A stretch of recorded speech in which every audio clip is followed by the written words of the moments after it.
Assalamualaikum warahmatullahi wabarakatuh. Alhamdulillahilladzi bikalamihi al-qadim al-azali akhbara ilaina biannahu sayukallimu ibadahu wa ma bainahu wa bainahum hijabun wala turjuman. ونسأل الله أن يخفف عنا الحساب ويشفع لنا بشفاعة حبيبه المصطفى محمد صلى الله عليه وسلم. أما بعد, Bapak Ibu Saudara jamaah Maghrib Sunda Kelapa yang Allah berkahi, mungkin sebagian tadi ada yang puasa, ada yang lupa tengah jalan berbuka, ada juga yang hanya ingin dapat pahalanya lalu menanggung orang berpuasa. Ya, fastabikul khairat. Ya, silakan berpacu berlomba. Pada dua pertemuan sebelumnya kita membahas tentang fase-fase kejadian pasca kematian. Ada yang disebut dengan hari berbangkit, ada yang disebut dengan hari hasyar, yaumul hasyar. Hasyar itu setelah dibangkitkan lalu dikumpulkan. Sekedar mengingatkan, kok bisa dihidupkan lagi? Yang baru-baru saja pergi umroh, itu tanah Arab, gunung-gunungnya, bukit-bukitnya tandus enggak? Tapi pas beberapa bulan kena hujan, itu mungkin biji-biji atau benih-benih dari rumputnya sudah mati, tapi kena air hidup gak? Hidup? Paham maksud analognya? Nanti semua tubuh kita mati dan hancur, sisa ada satu mungkin disebutkan dalam hadis Nabi, zanab, tulang ekor, lalu Allah nanti hujani dengan air kehidupan, semuanya nanti hidup lagi. Dan itu lebih mudah daripada menghidupkan rumput. Ya. Jadi kalau coba cek di negeri yang tandus, tiba-tiba ada hujan, sehari dua hari hujan nanti rumput tumbuh, padahal rumput itu sudah mati. Maka semudah itulah nanti yaumul ba'ats, hari kebangkitan. Ya. Setelah dibangkitkan nanti semua kita dikumpulkan.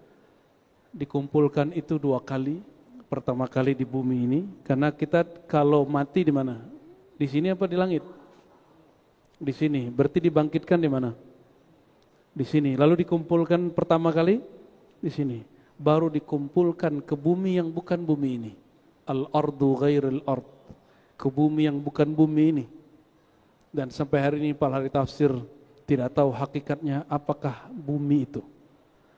Dan beberapa kitab menyebutkan semua kita nanti akan mencari jalan yang sekarang disebut Baitul Maqdis, tapi nanti dunia itu seperti satu hamparan. Tidak ada lagi perdebatan saat itu bumi itu flat atau bumi itu bulat. Sebagaimana baginda sallallahu alaihi wasallam naik ke arsy tidak langsung dari Al-Haram, Al-Makki, dari Masjidil Haram. Naiknya dari mana? Baitul Maqdis. Maka kita semua nanti pun akan naik melalui itu. Ya, itu kesimpulan kajian-kajian sebelumnya. Lalu sampailah kita di hasyar yang kedua. Hasyar yang kedua ini yang paling penting. Maka semua orang nanti akan berkumpul di satu tempat mirip dengan padang Arafah, disebut dengan mauqif. Mauqif, tempat wukuf, tempat berdiri. Semua orang sibuk. Maka bertanyalah umat-umat semua manusia. Apa kata mereka? Coba kita cari siapa yang bisa bantu kita. Cari orang dalam. Jadi ternyata terasier dari orang dalam itu sudah mengakar berurat sampai nanti ke padang mahsyar. Lalu mereka mengatakan, carilah manusia tertua bernama Adam. Mereka carilah Nabi Adam. Kata Nabi Adam, ini hadis Sahih Bukhari. Jadi hadis yang saya sampaikan, insya Allah tidak ada yang palsu. Dhaif pasti kita jelaskan, karena boleh menyebutkan hadis dhaif bisyartil bayan, dengan syarat menjelaskan ini dhaif. Kalau ini nggak perlu jelasin, hadis Sahih Bukhari dan Muslim. Apa kata Nabi Adam? Ngapain kalian cari aku? Aku pun terusir dari surga. Walaupun sekarang orang debat itu surga bukan surga yang akan dimasuki, itu kan pendapat, tafsir. Oh ini ilmu hakikat. Ilmu hakikat itu kan cuma kemakrifatan, tidak perlu diyakini, hanya untuk diketahui. Yang penting dipercaya itu cuma rukun iman. Di luar rukun iman hanya kemakrifatan. Ilmu makrifat bukan untuk dipercaya, dia hanya untuk diketahui. Dia makanan ruh.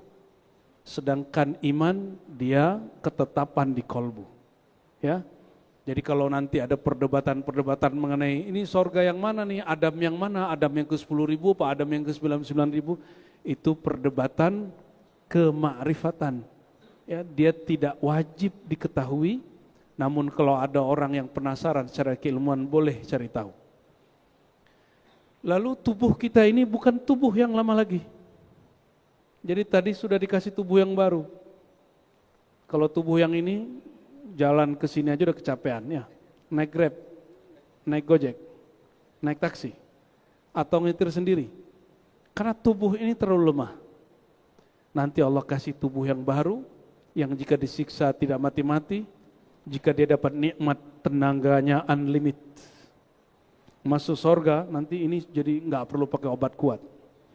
Semuanya diberi kekuatan unlimited oleh Allah Subhanahu wa Ta'ala. Dan kekuatan itu sebenarnya bukan untuk kawin-kawin, antum udah ngeres aja. Kekuatan unlimited itu supaya nanti jika diizinkan jumpa dengan baginda, dihantar jumpa dengan Allah, kita tidak hancur lebur seperti Tursina. Gunung Tursina hancur, hanya cahaya Allah, belum Allahnya yang bertajalli, bermanifest. Itu hancur. Maka tubuh ini pasti akan hancur. Maka Allah nanti kasih tubuh yang baru, mata yang baru, telinga yang baru, semua perangkatnya nanti baru. Yang tetap utuh, tidak berkurang, itu adalah ruhnya. Maka mumpung masih di bumi, belajar ilmu iman, tauhid, ma'rifat sebanyak-banyaknya, jangan tunggu mati. Banyak kawan saya mengatakan mati aja dulu ntar ketemu Rasul. Emang jumpa Rasul gampang, ketemu kiai aja sulit. Lagi hidup begini ketemu kiai sulit, apalagi masuk ke alam kubur ya. Jadi mumpung masih di sini, ngaji sebanyak-banyaknya. Kalau perlu antum tersesat dulu baru kemudian ketemu kebenaran. Ya, maksudnya apa? Semua ulama-ulama itu pernah mengalami kesalahan. Semua orang pintar hari ini, cendekiawan yang hebat hari ini pasti pernah punya ijtihad yang salah. Namun jangan berhenti pada satu ilmu dan kebenaran. Siapa tahu di atas kebenaran ada kebenaran lagi, sampai jumpa dengan yang maha benar, Allah Subhanahu wa Ta'ala. Maka jangan pernah klaim kebenaran ada di kita. Kita cukup katakan kami pemburu pencari kebenaran. Ya, jadi ciri-ciri nih ngajinya benar, Bapak Ibu pulang dari sini tidak menganggap orang yang beda mazhab, beda manhaj, beda aliran, itu tidak benar. Cukup kita katakan kami sama-sama mencari kebenaran. Loh Ustadz tidak tegas, bukan tidak tegas, kebenaran otoritas Allah. Jangan seperti iblis dan syaitan. Mereka ingin mengambil otoritas Allah. Nauzubillah summa nauzubillah. Dan hari ini sedihnya apa? Otoritas kebenaran itu diklaim oleh sekelompok orang beragama. Akhirnya semakin dia belajar agama, semakin dia sombong. Semakin dia merasa benar. Dan menolak kebenaran dari orang. Apa kata Nabi? Al-kibru baturul haq. Sombong itu menolak al-haq. Maka Imam Syafi'i berkalam, ini perhatikan, Imam Syafi'i Imam Salafus Saleh. Beliau berkalam, jika aku debat, aku berharap melihat kebenaran pada musuhku. Antum begitu nggak kalau debat? Kalau kita debat, kita berharap ada kesalahan pada musuh kita. Makanya nggak pernah jadi imam, kecuali mungkin imam sholat sunat aja antum ya. Allahumma sholli ala Sayyidina Muhammad ya. Mari kita baca suratul Fatihah, kita kirimkan untuk Sayyidina Muhammad SAW. Pasti sampai Pak ya, nggak bilang sampai baca kitab Ar-Ruh ya, Ibnu Qayyim, Imam Salafi. Walaupun Salafi hari ini tidak percaya Fatihah sampai. Dan juga kita kirim untuk pengarang kitab ini Al-Imam Al-Baihaqi dan guru-guru kita, murid-murid Syekh Yasin Al-Fadani, murid-murid Said Muhammad Alawi Al-Maliki, murid-murid Sidi Abdullah Al-Ghumari wa usulihim wa furuhim. Al-Fatihah. Bismillahirrahmanirrahim.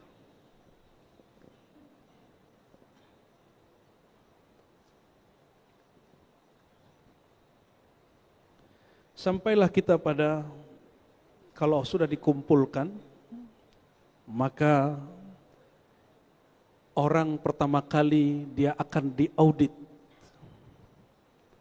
Sebelum disidang dia audit dulu nggak? Diperiksa dulu sebelum disidang. Sidang itu bahasa Arabnya mizan, timbangan, mahkamah. Maka lambang dari pengadilan apa? Mizan, timbangan.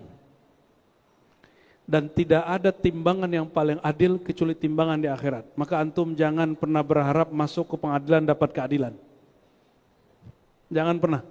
Yang maha adil hanya Allah Subhanahu wa ta'ala. Dan mohon maaf, jangan pernah meminta keadilan Allah. Kalau Allah mau adil, semua kita masuk neraka. Terus antum ngomong ini, Allah kurang adil. Mau keadilan Allah.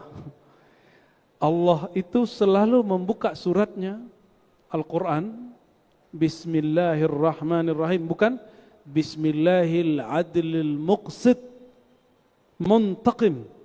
Enggak, Allah enggak membuka ayatnya dengan namanya yang maha adil, yang maha menerapkan keadilan, dan yang maha membalas dendam. Enggak ada. Allah membuka semua suratnya dengan Bismillahirrahmanirrahim, kecuali At-Taubah tetap di depannya ada bara'atun, dan di ujung belakangnya wabil mu'minina ra'ufur rahim.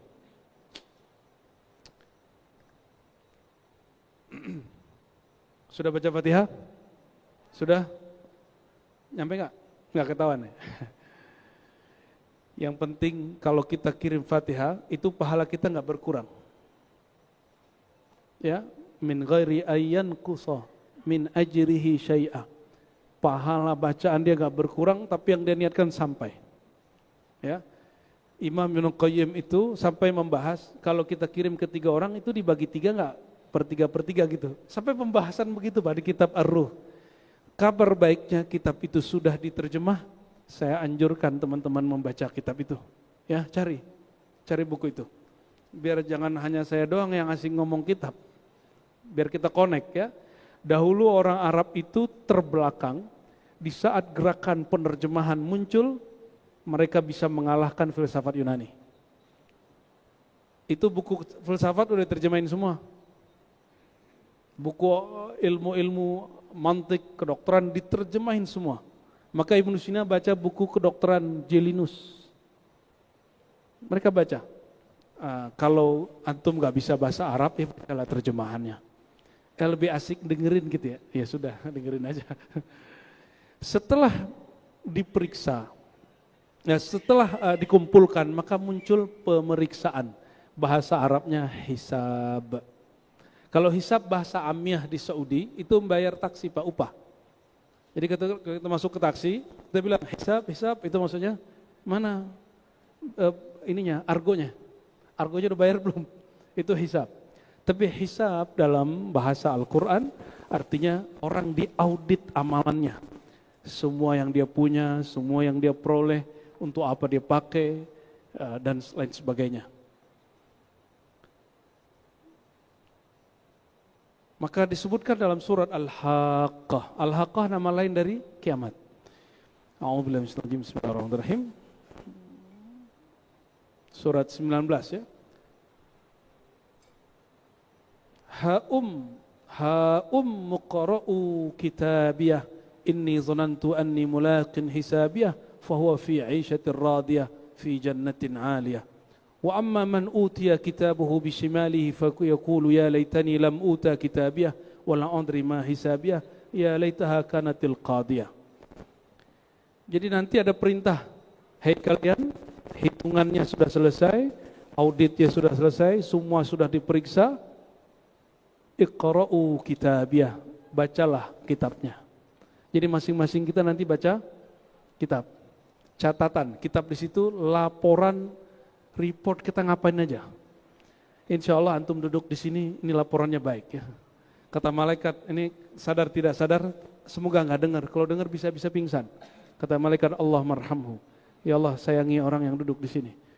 Sayangi orang yang menunggu waktu sholat dengan ilmu. Ya, yarfa'illahu alladhina amanu. Allah angkat orang beriman dan orang yang mencari ilmu. Lalu ada dua golongan, orang yang diberi kitabnya dari kiri, ada yang diberi kitabnya dari kanan. Pendek cerita, terjadilah dialog. Ya, tadi saya sebutkan di saat itu Bapak Ibu, manusia ada yang pas melihat saudaranya lagi diperiksa, dia sedang cari syafaat. Datang ke Nabi Adam, kata Nabi Adam, aku kan pernah terusir, carilah Nuh. Kata Nabi Nuh, saya pernah mendoakan semua umatku hancur. Carilah Ibrahim, kata Ibrahim, aku pernah bohong 3 kali. Apa aja bohong Nabi Ibrahim? Kita cek nih bohong beneran enggak? Bohong Nabi Ibrahim, Pak. 1, yang ngancurin berhala dia. Waktu di sidang, apa kata dia? Tanya aja sama yang berhala paling gede. Apa kata Namrud? Loh Ibrahim, kita ini semua berakal. Mata kita enggak buta. Itu patung nggak bisa ngapa-ngapain. Kata Ibrahim, itu dia bang. Itu Bang Namrud. Ya. Ente menyembah dan memuja sesuatu yang tidak bisa menyelamatkan dirinya sendiri. Kata Namrud, oh kamu toh. Kamu toh. Ya sudah Pak. Namrud ini sudah ketutup karena egonya tinggi. Tetap ini disidang dan kemudian dimasukkan ke api. Kata Nabi Ibrahim, ya, aku pernah bohong 3 kali. 1 itu, yang kedua, waktu istrinya diminati oleh siapa? Fir'aunnya Mesir. Itu Fir'aun sebelum Fir'aun Musa. Fir'aun itu raja. Ya, raja-raja yang ada di Mesir, asli Mesir itu disebut Fir'aun. Kalau tidak asli disebut Aziz. Akhirnya supaya menyelamatkan istrinya disebut, wahai tuan raja, ini bukan siapa-siapa, tapi dia adalah saudara perempuanku. Oh, belum punya laki, ya. Berarti belum dipakai orang gitu maksudnya. Dia senangnya sama bekas-bekas. Kurang ajar juga tuh dia. Itu kelainan seksual, Pak. Jadi ada orang terdahulu punya kelainan seksual itu dia. Kita kan nggak pernah diceritain Namrud lebih gila lagi. Nggak pernah diceritain kan? Namrud itu bahkan dalam satu riwayat dia yang pertama kali berzinah dengan binatang. Namrud. Kalau Fir'aun tadi apa? Dia minat sama semua perempuan yang sudah punya suami. Maka beruntung nih Ibu nggak hidup di zaman mereka, Bu. Bisa dikejar semua ini. Dulu Fir'aun tuh boleh punya bini 1000, 2000, bahkan 5000. Mulai dari Romawi sampai Cina, itu kaisar-kaisarnya punya istri bisa 5000 selir. Dan jahatnya hanya disentuh sekali dibuang. Ya, dan itu sudah ditemukan secara arkeologis. Tempat-tempatnya di Romawi, di mana lagi? Di Cina.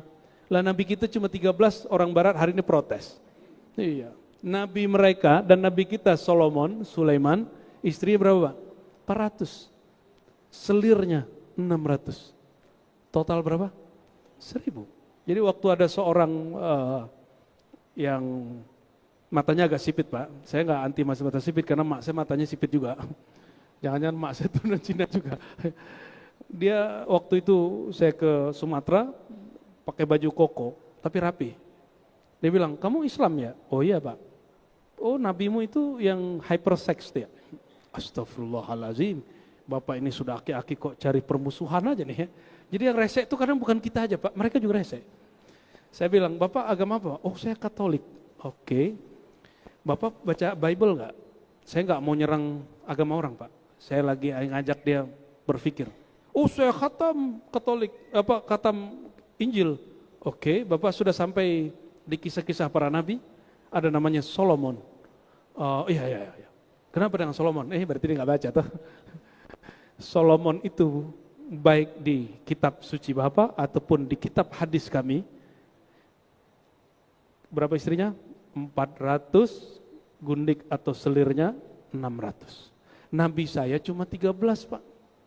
Melamar 30 Yang nerima cuma 13, sisanya nolak. Dan Nabi nggak ngancem, Pak. Beda dengan Nabi Sulaiman, seorang raja. Dia boleh ambil siapapun. Gimana? Nabi kita itu sudah mendiskon dirinya sebanyak itu. Padahal seorang Nabi Muhammad SAW disebutkan dalam 2 riwayat, diberikan 100 kekuatan laki-laki. Kalau satu laki-laki boleh nikah 4, harusnya Nabi ini istrinya 400. Ya, betul nggak? Ente pengennya kawin lagi ya. Kita lagi cerita kalau ada orang ngomong kitab suci, jangan emosi. Ambil kitab suci dia, ajak ngobrol dengan kitab suci dia. Bungkam, abis itu ngomongin apa? Kamu orang mana? Orang Padang. Oh, gua kalau bisnis sama orang Padang hebat katanya. Ya, lupa dia. Dia pengen melupakan saya. Allahumma sholli ala Muhammad.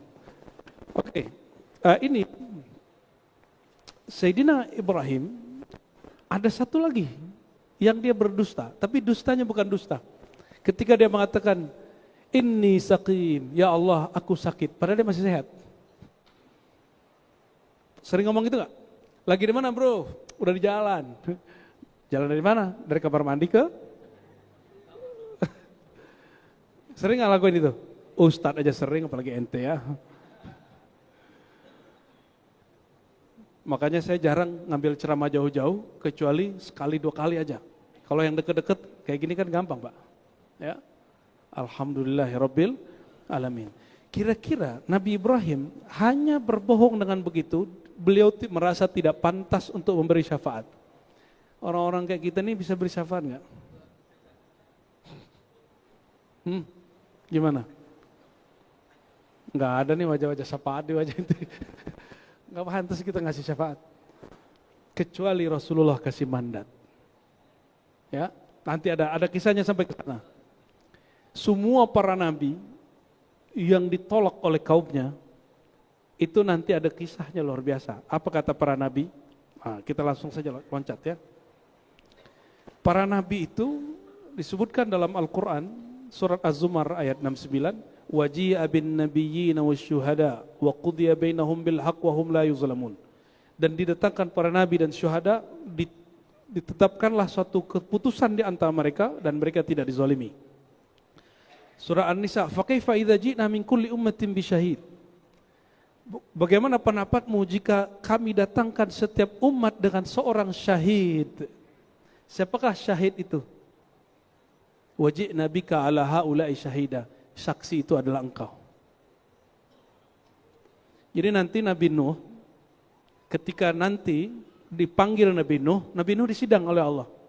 Nabi aja disidang, Mbak. Apalagi kita ya. Nabi Nuh disidang, lalu ditanya, wahai Nuh, apakah engkau telah menyampaikan risalahku kepada umatmu? Kata Nabi Nuh, sudah ya Allah. Allah bertanya lagi, apakah bukti, ini lagi diperiksa nih, apakah bukti engkau sudah menyampaikan risalah? Dalam satu riwayat dia diam dulu, dipanggillah umatnya. Wahai umat Nuh, betulkah kalian sudah mendengarkan risalah Nuh? Apa jawaban mereka? La ya Rabb, tidak pernah ya Allah. Lidahnya udah depan Tuhan masih bohong. Jadi jangankan bohongin hakim sekarang, nanti depan Allah, depan para nabi, pembohong itu selama-lamanya bohong. Jadi kalau mau bohong, bohong ala Nabi Ibrahim aja. Itu diizinkan syara-syara. Ya, jangan bohong seperti pembohong hari ini. Jangan dikira orang yang selamat hari ini di pengadilan karena dia membohongi hakim, membohongi semua rakyat Indonesia, semua rakyat bahkan di dunia, dia akan nanti selamat. Nanti dia akan bohong lagi di sana karena lidah ini punya memori. Walhasil ditanyalah Nabi Nuh, wahai Nuh, engkau mengatakan punya saksi. Nah, dikatakan di riwayat ini, siapakah saksimu? Fayaqulu Muhammadun wa ummatuh. Saksiku ya Allah adalah Sayyidina Muhammad dan umatnya. Antum nanti jadi saksinya. Muhammadun wa ummatuh. Nabi Nuh itu berapa ribu tahun sebelum kita? Lebih kurang kalau hitungan-hitungan kasar kita, ini karena bukti arkeologis belum ada, tapi di kitab tarikh diperkirakan antara 4.000 sampai 500.000 tahun sebelum Masehi. Bayangkan, Kata Nabi Nuh, yang jadi saksi aku telah berdakwah menyampaikan risalah adalah Muhammad dan umatnya sallallahu alaihi wasallam. Qala fayu'ta bikum, lalu disebutkan dalam riwayat ini kalian diundanglah. Nih kita ini diundang semua. Insyaallah. Masuk enggak antum diundang nanti? Fatashhaduna annahu qad ballagh. Nanti kalian akan memberi persaksian bersama Nabi Muhammad bahwa Nabi Nuh telah bersaksi. Jadi kita nanti jadi saksi. Cuma kalau di KPK udah jadi saksi, bentar lagi jadi tersangka. Enggak enak bener ya. Semoga sistemnya agak berubah ya. Biar orang mau jadi saksi. Bukan malah jadi saksi, besok-besok naik jadi tersangka, terdakwa ya. Allahumma sholli ala sayyidina Muhammad. Semoga aslih umat sayyidina Muhammad. Semoga Allah perbaiki umat Nabi Muhammad SAW. Qala fayutabiku fatashhadu annahu qad ballagh wa dzalikum qaulullahi tabaraka ta'ala wa kadzalika. Dibacakanlah surat tadi dan surah Al-Baqarah. Di surah Al-Baqarah mungkin ada yang hafal, wa kadzalika, demikianlah, wa ja'alnakum ummatan wasata. Meskipun kalian munculnya di akhir zaman, kalian adalah umat penengah, menengahi semua umat. Litakunu syuhada 'alan nas, supaya kalian menjadi saksi semua manusia. Ini pantaskah kita jadi saksi mereka ini? Ya, kalau antum belum terpercaya untuk diri sendiri, bagaimana terpercaya untuk mereka? Wa yakunu rasul 'alaikum syahida. Sedangkan saksi kamu adalah Rasul itu sendiri. Jadi salah satu nama Rasulullah SAW adalah syahida, yang menjadi saksi sejati. Bagaimana cara Nabi menyaksikannya? Ada dua pemahaman. Satu versi riwayat ahli hadis. Dalam riwayat ini dikatakan, ditanyalah umat Nabi Muhammad SAW, dari mana kalian bersaksi? Jawaban umat Nabi Muhammad SAW, mungkin antum orangnya. Ya Rabb, Rasul kami Sayyidina Muhammad mengabarkan kepada kami bahwa Nuh telah berdakwah, Ibrahim menyampaikan risalah, Musa sudah menyelesaikan tugasnya. Fasaddaqnahu, kami percaya. Karena kami percaya, kami diizinkan menjadi saksi. Inilah khasais al-ummah al-Muhammadiyah, kekhususan umat Sayyidina Muhammad SAW. Percayanya umat Nabi Muhammad setara dengan saksi yang melihat. Ya, percayanya umat Nabi Muhammad SAW nanti di akhirat berlakunya, sekarang nggak berlaku. Nanti di akhirat. Makanya salah satu pilar iman kita, ya, yu'minuna, beriman dengan apa? Bima unzila ilaika wa ma unzila min qablik. Mereka beriman kepada yang diturunkan kepada Sayyidina Muhammad SAW dan kepada para sadah anbiya sebelum kita. Percayanya bersyarat nggak? Kalau hidup susah nggak percaya gitu. Jadi kalau beriman hidup ente harus senang, emang begitu? Hidup senang tidak senang, sukses tidak sukses, itu nggak ada urusannya dengan iman. Itu urusannya dengan rajin. Kawan saya banyak yang cerdas, nggak sukses-sukses Pak. Kenapa? Nggak bisa diatur. Kerja di mana langsung pengen jadi bos. Tapi ada satu dua, dulu IPK-nya paling belakang. Sekarang sudah punya mobil, punya rumah, kaya-kaya. Kenapa? Dia tekun. Dia bisa diatur dan mau berdiplomasi dan jadi orang. Dia tekun. Orang cerdas tidak tekun. Sebenarnya orang cerdas tidak tekun itu tidak cerdas. Ya, tanda dia bodoh juga itu. Allahumma sholli ala sayyidina Muhammad. Jadi salah satu peristiwa yang akan terjadi nanti adalah para nabi diperiksa, saksi-saksinya bukan umatnya sendiri. Saksinya adalah kita. Maka Sayyid Muhammad Alawi Al-Maliki, Abuya Sayyid Muhammad orang sering menyebutnya, beliau nulis kitab Khasais Al-Ummah Al-Muhammadiyah, kekhususan umat Sayyidina Muhammad SAW. Kita buka kajian itu di Cinere, Masjid Raya, setiap Ahad pertama jam 8. Kalau ada waktu, datanglah. Cuma sudah tawakuf Pak. Ini pun tawakuf, belakang polsek ya. Ini juga insya Allah tawakuf ini ya. Bulan puasa saya tidak ambil jadwal, kecuali siang. Kalau malam dan subuh kayaknya udah nggak sempat. Akhir puasa kita sudah suluk akbar, itikaf, tapi dengan metode zikir yang sudah terkurikulum. Kalau antum itikaf di sini nggak tahu deh. Ada kurikulumnya nggak? Ada ustadz yang nemenin dari awal sampai akhir nggak? Atau ustadznya ganti-ganti? Ya makanya itikafnya hanya pindah tidur. Ya, cuma sayangnya pendaftarannya sudah tutup. Belum dibuka pengumuman, sudah penuh Pak. 3 surau. 3 surau kita jadiin tempat itikaf. Ya. Dengan sunnah Nabi SAW. Sunnahnya bagaimana? Nabi dulu buat itikaf ada kelambu-kelambunya. Kita bikin kelambu-kelambunya. Nah, di kampung orang sebutnya suluk, tapi orang kampung nggak ngerti kalau itu sunnah Nabi Muhammad SAW.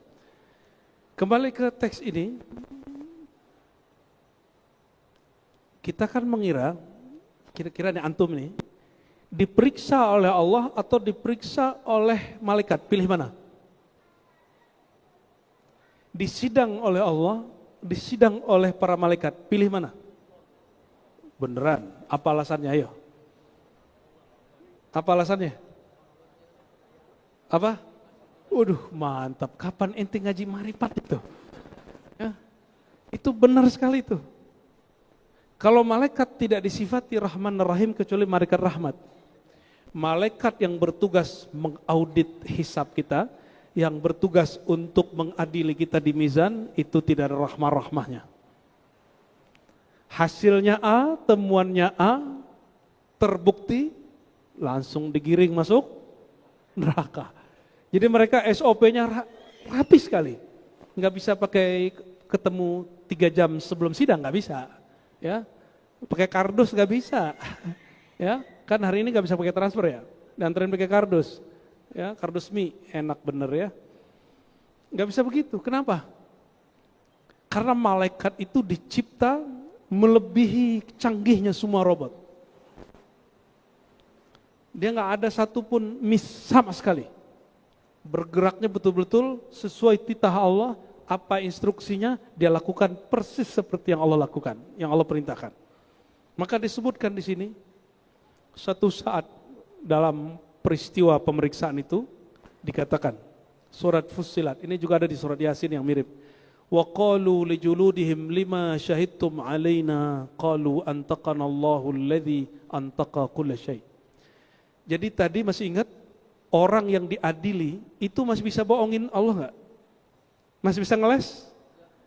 Masih bisa bohong di hadapan para nabi, berbohong di hadapan Allah. Masih bisa, Pak. Apa kata Allah Ta'ala?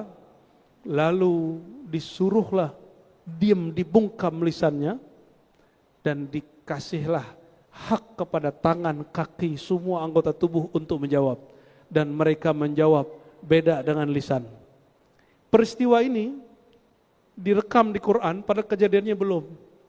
Karena Allah itu qadim azali, kalamnya juga azali, bisa merekam kejadian terdahulu, sekarang dan nanti. Karena tidak berlaku hukum waktu pada kalam Allah. Apa kata Allah Ta'ala? Wa qalu li juludihim. Mereka berkata kepada kulitnya, tubuhnya, wahai kulitku, wahai tubuhku, lima syahidtum alaina. Kenapa kalian menjadi saksi yang memberatkan kami?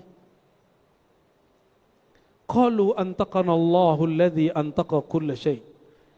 Akhirnya kulit tubuh, jari-jari, tangan, kaki, kepala memberikan pelajaran untuk si lisan. Wahai lisan, tahukah kamu, kami ini diizinkan Allah tadi tidak berbicara, hari ini dapat berbicara. Antaqana Allah, Allah beri hak kami berkalam.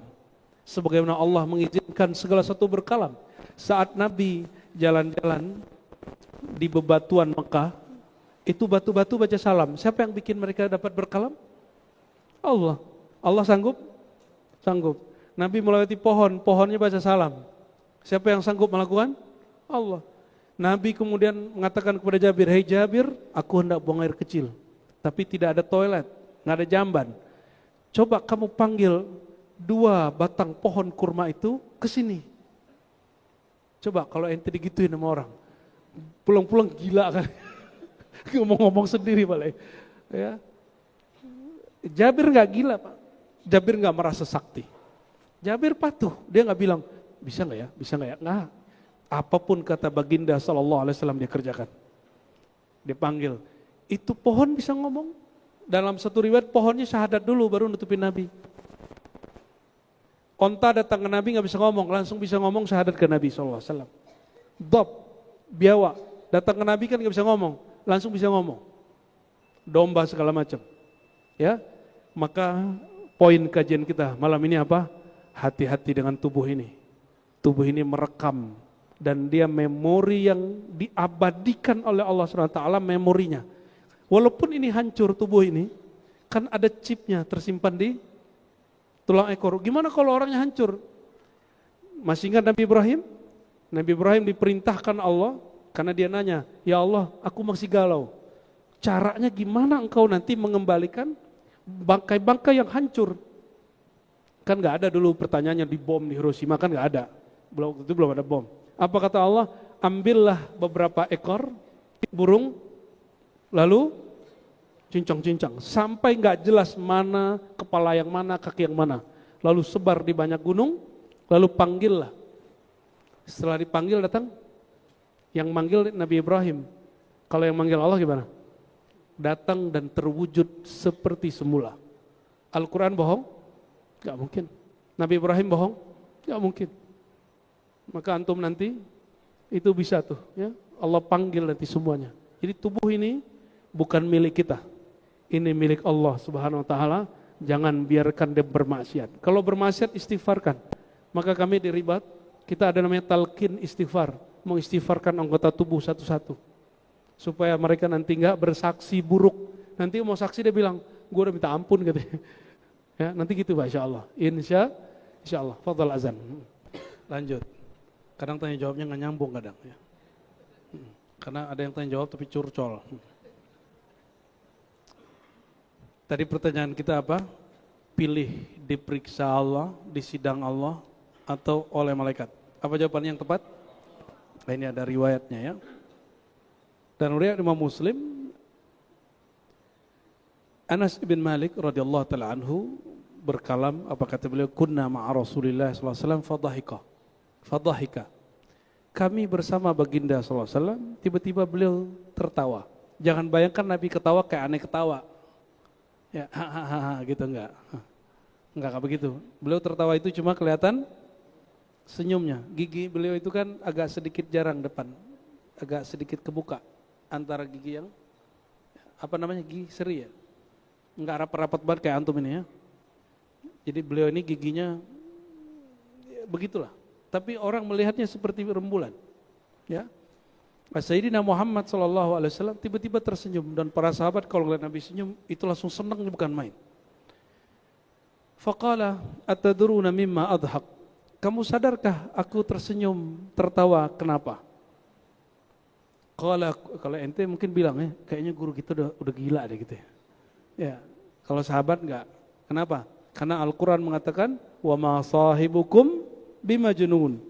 Sahib kamu yaitu Muhammad itu tidaklah seorang yang gila.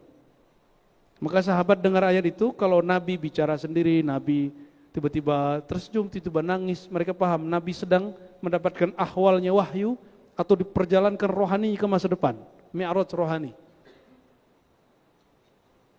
Qala qulna Allah wa rasuluhu alam. Adabnya para sahabat mengatakan hanya Allah dan Rasul yang tahu. Qala min mukhabatil abdi rabbahu. Nabi ternyata dipersaksikan, dimasukkan ke suatu alam masa depan. Beliau menyaksikan Allah memeriksa para hamba. Min mukhabatil abdi rabbah. Aku menyaksikan sang hamba lagi meminta sesuatu kepada Allah. Mukhabatil abdi, mukhatabah, ya, dialog hamba dengan Rabbnya. Ya Rabbi alam tujirna minaz zulm. Kata si hamba, ya Allah, apakah engkau akan membebaskan kami dari kezaliman? Qala fayaqulu bala. Allah jawab tentu. Qala fayaqulu fa inni la ujizu ala nafsi illa syahidan minni. Namun aku tidak memperkenankan itu kecuali ada syahid dariku. Qala fayaqulu kafa bi nafsika al-yawma 'alaika syahida. Cukuplah dirimu, cukuplah diri engkau ya Allah, ya. Cukuplah dirimu wahai mukmin gitu ya, bukan Allah, 'alaika syahida, menjadi saksi. Wa bil kiramil katibin, dan kiramun katibin. Qala fayakhtimu ala fihi fayuqalu li arkani. Inilah yang saya ceritakan tadi, lalu disuruh bicaralah anggota tubuhnya. Namun ada satu ungkapan di sini, ternyata kalau ditanya oleh malaikat itu ribetnya bukan main. Tapi kalau ditanya oleh Allah, Allah menanya dengan Rahman dan Rahimnya. Allah bertanya dengan Rahman dan, coba tadi Nabi Nuh ditanya, kalau yang nanya ini malaikat, kira-kira gimana? Wahai Nuh, siapa saksimu? Kalau Nabi Nuh bilang Nabi Muhammad, apa jawab malaikat? Muhammad belum lahir. Ya, tapi karena yang menanya, yang menyidang adalah Allah, Allah menciptakan Nabi Nuh itu di dalam dirinya ada nur Nabi Muhammad SAW. Maka jika dia menjawab, saksiku adalah Muhammad, itu Allah tersenyum. Ya, itulah salah satu bentuk tersenyumnya Allah Subhanahu wa Ta'ala ketika terjadi demo-demo kecil-kecilan. Jadi antum nanti gak usah khawatir. Satu hal, Allah itu Maha Rahman dan Rahim. Oleh karena itu, setiap hari bacalah doa, birahmatika ya Rahman ya Rahim irhamna. Orang baca itu nanti husnul khatimah insyaallah, dan dia diringankan hisab dan mizannya. Insyaallah pasti. Insyaallah pasti. Itu disebut dengan tawassul dengan sifat Allah. Birahmatika, dengan kasih sayang Engkau ya Allah. Irhamna, tolong sayangi kami. Jangan berlaku adil kepada kami. Pasti kami semua disiksa, tapi berlaku sayanglah kepada kami. Fa'fu anna, ampunilah kami. Waghfir lana, hapus semua dosa kami. Maka mulai hari ini Bapak Ibu sebelum tidur jangan langsung tidur. Kata Nabi, jika engkau hendak tidur, maka wudu'lah seperti mau sholat. Mau nanti sentuhan sama istri gak ada masalah. Terus ngapain? Istighfarkan anggota tubuh satu-satu. Wahai mata, minta ampun. Ya, supaya nanti kamu tidak bersaksi. Telinga, matanya udah dosa berapa kali hari ini? Wah, banyak kali nih ya. Memandang orang dengan sinis, masuk. Menikmati pemandangan yang bening-bening, masuk. Ya, memandang orang dengan menghina, masuk. Memandang aib orang dan menikmati pemandangan itu masuk. Nggosipin orang asik gak? Salah satu asiknya nongkrong itu nggosipin orang. Betul? Istighfarin telinganya, pendengarannya. Lisan kita adakah berbicara tanpa bukti atau nyakitin orang? Istighfarkan. Jadi baca astagfirullahnya sederhana aja. Astagfirullah, ya Allah ampunkan dosa mataku, dosa lisanku, dosa telinga pendengaranku. Hatinya nyimpan kesel gak? Ada kesel hari ini? Istighfarkan. Ya, benar ya? Kolbunya ada kesel-keselnya, wajib diistighfarkan. Nanti dihisap itu, fuad namanya. Inna sam'a wal basara wal fuada. Sama, basar, fuad, semuanya mas'ulah. Semuanya diminta, ditanya. Ya, kita bilang nih, oh aku nggak ngeres Tuhan. Ya, itu hatimu menikmati, syahwat birahimu menikmati. Semoga amalan ini insya Allah nanti jadi amalan kita tiap hari. Ya, itulah amalan sahabat-sahabat Nabi yang disebut salamatus sadar. Mereka dijamin masuk surga walaupun tidak banyak sholat malam. Tapi dia tidur kolbunya bening. Tidur enggak bawa kotoran kolbu. Insya Allah meninggal jadi kekasih Allah. Amin ya rabbal alamin. Cukup? Ya. Sudah mau qomat? Kita berdoa kepada Allah, Allahumma khtim lana bi husnil khitam. Ya Allah, tutup umur kami dengan husnul khatimah. Wa hasibna ya Rabb. Hasibna ya Rabbana hisaban yasira. Ya Allah, jika Engkau hisab kami, hisablah dengan ringan. Dan jika memungkinkan, ya Allah, la tuhasibna, jangan hisab kami, jangan timbang kami, langsung selamatkan kami dengan rahman dan rahimmu, dengan hak Sayyidina Muhammad sallallahu alaihi wasallam bihaqqi sa'ilina ilaik. Allahumma irhamna wa walidina wa masyayikhana wa ahalina wa dhurriyyatina wal mu'minin wal mu'minat. Ya Allah, sayangi kami, orang tua kami, guru-guru kami, pasangan kami, anak-anak kami, semua yang hadir malam ini, semua umat Islam yang di kolbunya ada nur iman, nur Islam, nur ihsan, faghfir lana wa lahum wastur auratina wa awstur auratihim, ustur auratina wastur auratihim. Rabbana atina fid dunya hasanah wa fil akhirati hasanah wa qina adzabannar. Wa sallallahu ala sayyidil wujud, sayyidil qaunain, nabiyina Ahmad, nabiyina Muhammad wa ala alihi wa sahbihi wa baraka sallam. Alhamdulillahi rabbil alamin. Assalamualaikum warahmatullahi wabarakatuh.